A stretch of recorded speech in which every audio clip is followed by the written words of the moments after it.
we're going to share some Viking love stories. Now, when I say Viking here, I really mean medieval Norse sagas and lore that weren't actually written down until the 13th century. But before everyone groans with disappointment and grumbles about my potentially false advertising scheme, many of the stories that I'm about to share do actually have an oral tradition that places them right into the Viking Age, which lasted from roughly 793 until 1066. So you can rest assured that most of these stories existed in some form long before they passed through the later Christian filters of ink and parchment. On that note, our Viking love stories actually begin with a Christian chieftain from medieval Iceland known as Snorri Sturluson. In his attempt to preserve the old poetic tradition of the Viking Age for his own time, the 13th century, he wrote a handbook for aspiring poets that contains many important stories from Norse mythology. But when it comes to love, Snorri mentions several goddesses that help the romantic hearts of both men and women. There is the goddess called Sjöfn, for example, who turns the thoughts of men and women to love, somewhat like Cupid. Snorri even claims that the Old Norse word sjavni, meaning lover, comes from her name. There's even a goddess known as Lofn, whose name literally means loving. Snorri claims that she has been granted permission by the chief gods of Odin and Frigg to arrange marriages and unions between lovers. But for the purpose of our love stories, there's really only one figure that we need to talk about in detail, and that's the Norse goddess known as Freyja. Freyja is a fertility goddess who came into the Norse pantheon after a destructive war between two factions of gods, the Aesir and the Vanir. The Aesir won that war and absorbed her family, the Vanir, into their ranks. Freyja's father is a god named Njord, who governs the movement of the wind and ensures seafarers and fishermen that the ocean will be both calm and fertile. Freyja also has a twin brother known as Freyr, who commands the shining of the sun, the falling of the rain, and the bounty of the earth. But men also invoke him for their own personal fertility. Freyja's husband is a mysterious man named Od, who wanders the earth while Freyja weeps for his return. But according to Snorri, and even the trickster god Loki, Freyja and Freyr have a very close and intimate relationship with each other, as it was the custom among the Vanir for brothers and sisters to marry one another. But that's not actually an unusual practice to find among fertility cults. In reality, Freyja comes across as a rather free spirit who enjoys the company of many lovers, including gods and elves alike, at least according to Loki. But aside from her free-spirited love life, Snorri tells us that she delights in love songs and is particularly good to call upon in matters of love, though some people interpret this as her being good to pray to concerning love affairs. But regardless, it is clear that Freyja is an important goddess in Norse mythology, who governs female fertility and knows a thing or two about love. But to call her just a love goddess would be misleading, because Freyja has a diverse range of interests and talents. Although countless grisly men from Jotunheim, the land of the giants, treat her as an object to be won and possessed, as we will hear more about in just a moment, Freyja is honestly a force to be reckoned with. For starters, whenever she travels, she goes by a chariot that is drawn by her two unnamed cats. Now, I know that doesn't sound very intimidating at first, since most of us are probably picturing two adorable kittens pulling a pink and flowery chariot. But I find it much more appropriate to consider her cats as ferocious bobcats rather than innocent kittens. I shouldn't be alone in recognizing that cats, although fluffy and adorable, are actually ferocious demons with claws for killing. Heck, there's even a 13th century Icelandic saga called the Saga of the People of Vatnsdal that expresses the danger of cats. In that saga, a rather despicable man named Thorolf Sledgehammer is said to have 20 cats that he relied on for protection. As the saga describes them, they were absolutely huge, all of them black, and much under the influence of witchcraft. And it wasn't long after that the saga shows us what those cats were like in action, because the community complained about Thorolf's poor behavior and appealed to their chieftain, a man named Thorstein, to do something about him and his unruly cats. And so, bound by honor to act, Thorstein went to Thorolf's house with 18 men. But when Thorolf saw them coming, he fortified his cats with magical spells, which made them even more ferocious as they yowled and glared at Thorolf's approaching enemies. Hearing their unsettling noise, Thorstein tried to persuade Thorolf to come out, but Thorolf knew that they had come to kill him, and so did the cats, apparently, since they began to howl and behave even more monstrously at that. Unsurprisingly, the powerful Thorstein and his men refused to enter Thorolf's house, fearing his monstrous spell-enhanced cats of death. So they decided to set his house on fire and smoke him out before bringing about his end. Now, if that little digression taught us anything, it's that cats weren't always cuddly, especially when magic was involved.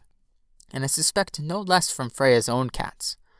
In fact, like Thorolf, Freyja is actually known for her skill in magic. According to Snorri, Freyja practiced a powerful form of magic known as seiðr, which would have allowed her to answer questions about the unknown or even the future. In terms of her role as a fertility goddess, this magic would have allowed her to answer questions about the seasons and plentiful harvests, but also about the destinies of young men and women.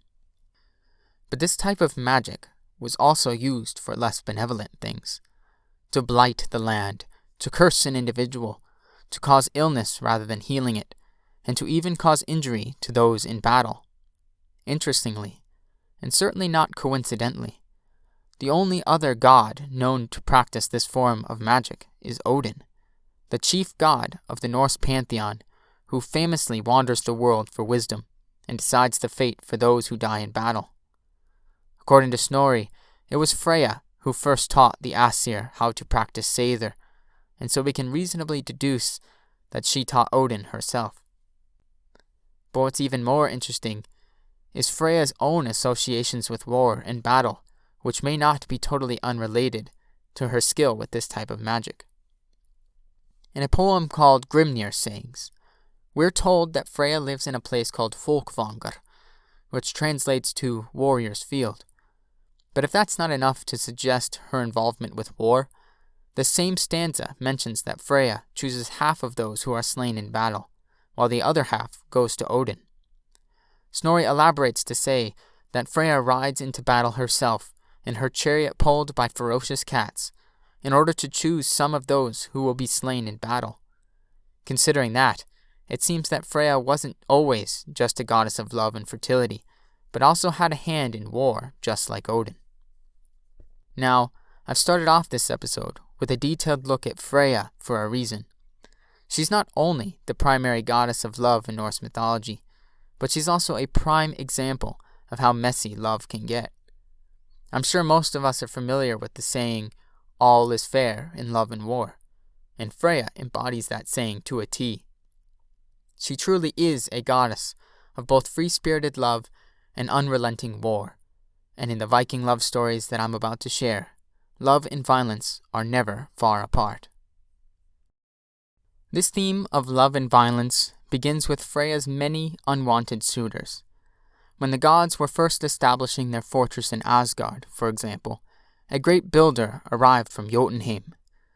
Seeing their fortress vulnerable to attacks from mountain trolls and frost giants, this builder offered to create a fortress for them that was so strong that it would hold up to any attack. He swore to complete this project within 3 seasons, but he also named a hefty price: to marry Freyja and to obtain the sun and the moon. The gods discussed this offer, and, after listening to Loki's counsel, agreed that the builder could have all that he requested, but only if he could finish his task in a single year without any assistance. The only exception that they allowed was for the builder to use his stallion to help him haul in stones. But they quickly regretted that decision, because this horse could drag boulders that were twice the size of those that the builder himself could carry. This caused the gods to panic, because the builder and his horse were nearly finished with the fortress by the time that they only had 3 days left.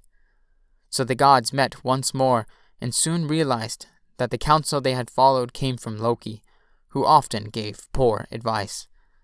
In their desperation, they threatened Loki with death and attacked him before forcing him to swear an oath to find a way to prevent the builder from finishing on time. And on that same evening, it was said that a beautiful mare leapt out of the forest, while the builder drove out with his horse to gather stones. And when the builder's stallion saw this mare, he became so frantic that he broke free from its harness. Although the builder from Jotunheim tried to hold his stallion back, he couldn't keep him from chasing that mare deep into the forest.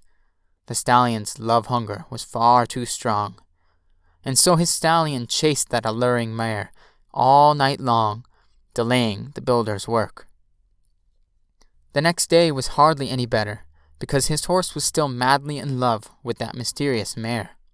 And now that the builder realized that his task wouldn't be completed in time, he flew into a giant's rage.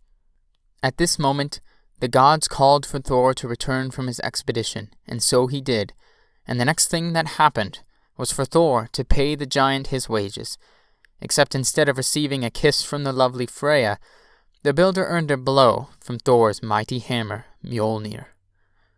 As for Loki's fate in this story, it turns out that the mare who distracted the builder's stallion was actually Loki himself, who had shape-shifted into a female horse. But apparently, Loki wasn't fast enough to avoid that stallion all night long, because Loki later gave birth to a colt, which would later grow up to be the best horse among both gods and men, Sleipnir. But that wasn't Freyja's only unwanted suitor. Unfortunately, giants were always trying to come up with clever plans to steal her away from Asgard. There was another time, for example, when a giant named Thrym stole Thor's hammer and tried to use it as a gambling chip to marry Freyja. We're not actually sure how the giant Thrym managed to get his sleazy hands on Thor's hammer, but when Thor couldn't find his hammer one morning, he shook his beard to and fro and looked around for it frantically. But once he had calmed down enough to speak, he went to Loki and told him that his hammer was missing, and Loki leapt straight into action. He went to Freyja and borrowed a feather shirt from her, which he used to fly off to Jotunheim. And once he arrived, he confronted Thrym, who sat upon a grave mound.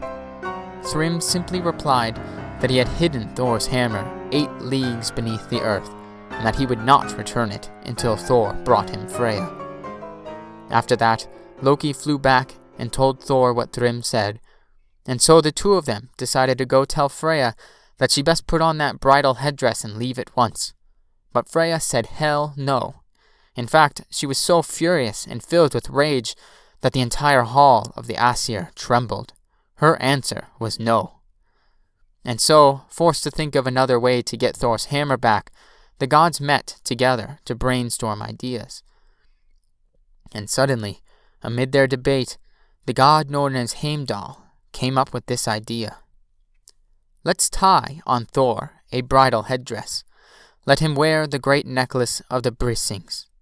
Let keys jingle by his side, and women's clothing fall down over his knees, and on his breast display jewels, and we'll put a pointed headdress properly on his head. Thor protested this, of course. He had no interest in dressing up as a woman, since he worried that the other gods would call him perverse for it. But Loki told him to shut up and deal with it, since clearly it was easier to tell Thor to suck it up than Freyja. And so, without any further protest, they dressed Thor up in women's clothing, and did their best to disguise him as Freyja. Meanwhile, Loki shapeshifted himself into a maid so that he could accompany Thor to Jotunheim. So when Thrym sees Thor and Loki, he's totally fooled.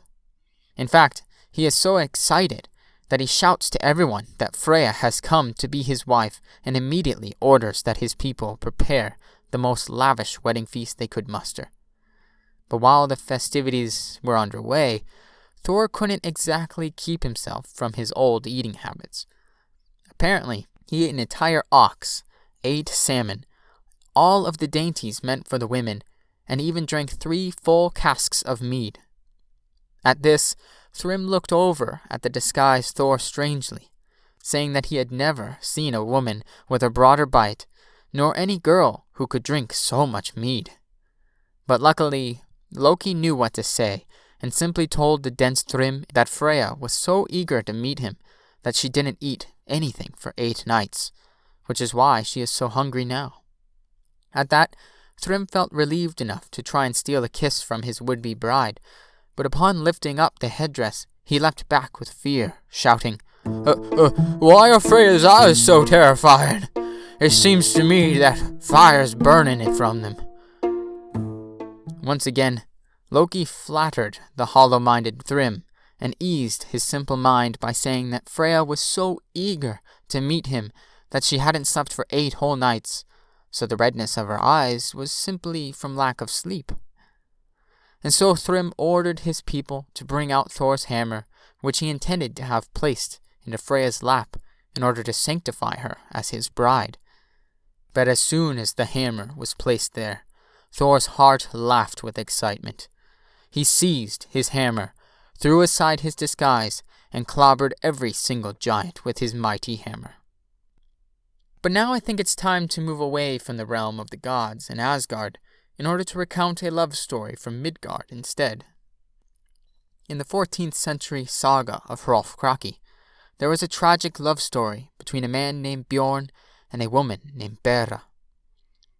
Bjorn was the son of King Hring, who ruled in northern Norway, while Bera was the daughter of a wealthy freedman who lived near the king's estate. The two of them often played together as children and loved each other deeply.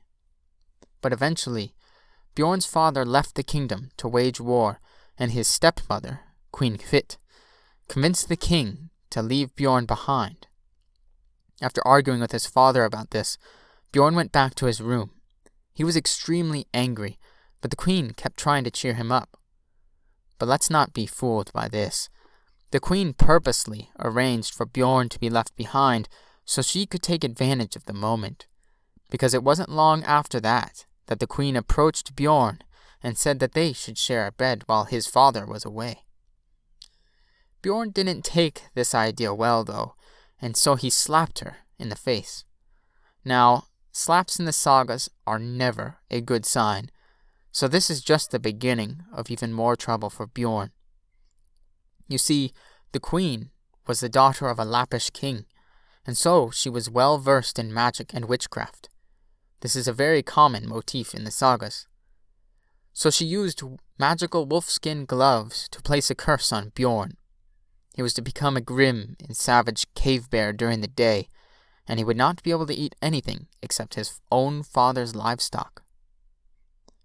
After that, Bjorn disappeared, and no one knew what happened to him. And before long his father's cattle were being killed in large numbers by a large and fierce bear. But one evening, Bera saw this bear and thought that she recognized its eyes from somewhere. And then she realized that those eyes were of her beloved Bjorn. She then followed the bear back into its cave, and when she arrived, she saw a man standing there. It was Bjorn. She threw her arms around him with joy, and so they embraced each other, gladdened by each other's presence. She refused to leave him for as long as she had the choice, so they stayed together in the cave for a while, enjoying each other's company by night when Bjorn was human again. But eventually, Bjorn's father returned from his campaigns, and the queen quickly urged him to kill the bear that was ravaging his livestock. She was well aware that this bear was Bjorn, but that had been her plan all along, of course. So one night, while Bjorn and Bera lay together, he spoke to her, realizing that his death was drawing near. I suspect that tomorrow will be my death's day, for they will hunt and trap me. In truth, I find no pleasure living because of the curse that lies upon me. You are my only delight, but that too will now cease. And then he went into detail regarding how things would play out after that night, that the king's men will be stalking him, and that, once he is dead, she must ask the king to give her whatever is found under the bear's left shoulder. Then Bjorn warned her that the king will try to make her eat some of the bear's meat, but that she must try to prevent that, because she is pregnant with 3 boys. Bjorn continued to tell her many things about what would happen and what she should do, but time continued moving forward, in the bear form eventually overcame him for one last time. They left the cave together after that, and she soon noticed a great company of men was surrounding them. And then, suddenly, those men unleashed a pack of hounds on the bear, and the chase was on. And although Bjorn gave them a good fight, even ripping a man apart in the process, he was eventually caught and killed by the king's men and their hounds. Bera, who witnessed this tragic event, did as Bjorn told her. She asked the king to give her the ring that was under the bear's shoulder, but no one actually saw what she took from there. But before she could leave, she was swept away by the king's men as they returned to the king's hall to celebrate their victory over the bear. The queen was of course delighted to see that they had killed the bear, which she knew to be Bjorn. But she also kept asking who Bera was. The queen kept her from leaving because she was curious to know who she was, and eventually the queen even approached her with a plate full of bear meat. Bera tried to refuse, but the queen became angry and said that it was uncommonly rude to reject the hospitality of a queen.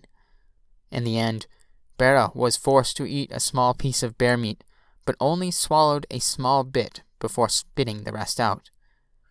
Bera then declared that she would eat no more, even if she was threatened with torture or death.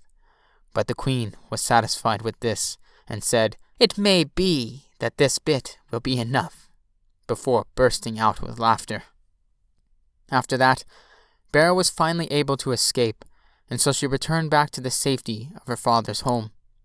She told him what had happened, so that he was aware of the situation, but a little while later she became ill and gave birth to extraordinary children. Her first son was half man, half elk. Her second son had dog's feet, and her third son was born without any visible blemish. This third son was called Bjorn Bera, the most famous werebear warrior that later served King Hrolf in his final battle against his sister Skuld. Now, you guys may not know who Bjorn Bera is, especially if you haven't read the rest of this saga, but some scholars have suggested that this Bjorn is actually Beowulf, since this saga and the Anglo-Saxon poem of Beowulf actually share many of the same characters. The evidence for this might be somewhat thin, but some have suggested that Beowulf's name means Beowulf, which is a possible kenning or poetic name for a bear. As such, there is a loose linguistic connection here, but it's really difficult to say anything for certain. So for now, we'll just have to be content in playing with the idea. Now, so far, we've had a lot of love stories involving gods, magic, and curses, and that's all quite good. But why don't we tell a story that's a bit more down to earth? Well, there just happens to be a classic story from medieval Iceland recounting a tragic love triangle between three promising young Icelanders, a woman named Gudrun and two foster brothers named Kjartan and Bolli. After a few marriages that ended rather poorly for her, Gudrun finds herself falling in love with a charming man named Kjartan. They often spent time chatting together at the hot springs near where Gudrun lived, and before long, everyone was saying that, out of all the young people living in Iceland, no two were more suited for each other than Gudrun and Kjartan were. But before Gudrun and Kjartan could actually marry one another, Kjartan decided that he wanted to go abroad. Gudrun, of course, like most women in the sagas, upon hearing this news, was not happy about his decision at all. But unlike many of them, she demanded to go with him.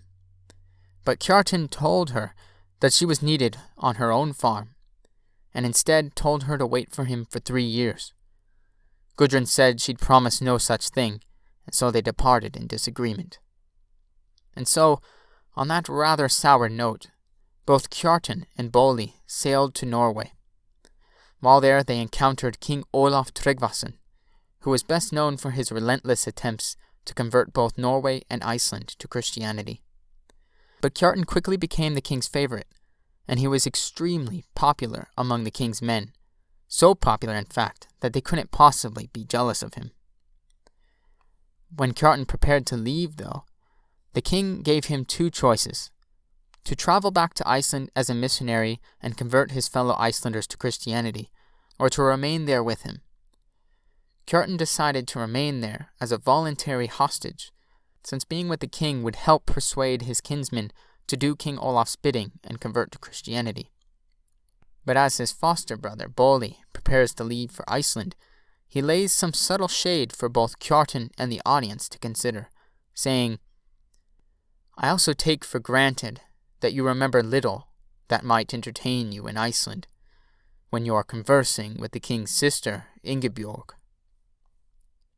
In other words, Bolli seems to have suspected that Kjartan wasn't just staying in Norway for the king's sake, or even for Christianity's sake. He was also enjoying the company of Ingebjorg, who is considered to be among the most beautiful women in Norway. Kjartan simply shrugs this off, of course, but we can't help but wonder if Kjartan wasn't being very faithful to the promise he made with Gudrun. And so Bolli returned home without Kjartan and asked for Gudrun's hand in marriage, telling her that she'd probably be sitting at home for a few more years if she waited for Kjartan to return. Of course, Gudrun tells him no, but Bolli made the arrangements with her father anyway, who decided to force the matter. As you can probably guess, the saga only gets more tragic from here. Kjartan finally returned from Norway, only to discover that his best friend and foster brother had married the woman that he wished to marry. This led him to marry a woman named Hrevna, but it was pretty obvious that he only did so out of hurt feelings and frustration, although he tried to show no signs of that.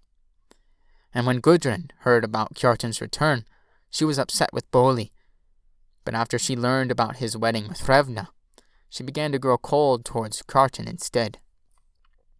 The tension continued to rise between the three of them after that, and eventually Gudrun goaded Bolli into ambushing Kjartan with the other men of her household. Even then, Bolli avoided fighting for as long as he could, but when Kjartan saw Bolli amid the enemies attacking him, he called out to him, "Why did you leave home, kinsman Bolli, if you intended only to stand and watch? You're going to have to decide whose side you're on, and then see what your sword Legbiter can do." Bolli ignored him, but the other men in Bolli's party began to harass him and goad him into acting. At their words, Bolli turned to face Kjartan, and when Kjartan saw this, he said, "An evil deed is this. That you are about to do, kinsman, so much is certain. But I'd rather receive my death at your hands than cause yours." And so Kjartan threw down his weapons and, like a martyr, refused to defend himself against the death that was now awaiting him. And then Bolli, who made no response to these words, dealt him a death blow. But Bolli regretted that immediately and held Kjartan in his arms as he died. Even after that, the violence between these families continued. The broken hearts of those young Icelanders caused a feud that simply could not stop until both of the brothers were dead, for Bolli was later killed in revenge for Kjartan's death. At the end of the saga, though, Gudrun's son with Bolli, who was also called Bolli, asked her who she loved the most, to which she famously replied, "Þeim var ek verst, ek una mest."